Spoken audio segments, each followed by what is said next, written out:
Ada satu raja yang jahat, tetapi akhirnya bertobat. Siapakah dia?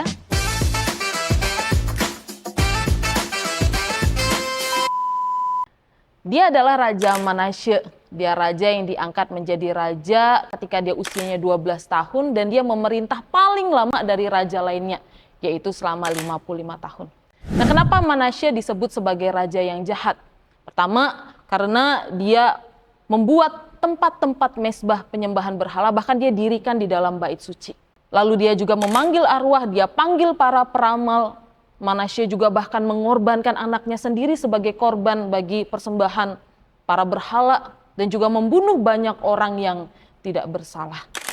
Jadi Manasye di masa jayanya dia nggak peduli sama sekali bagaimana kehidupannya di hadapan Tuhan.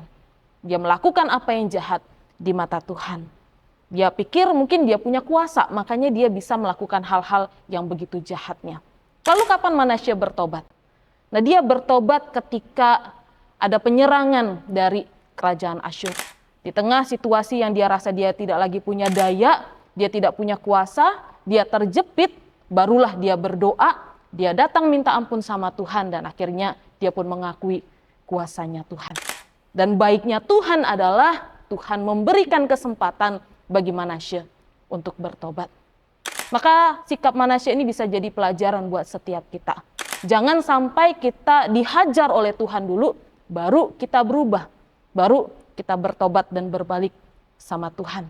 Yuk kita terus menyadari bahwa Tuhan punya kuasa yang jauh lebih hebat daripada semua kemampuan dan kehebatan kita.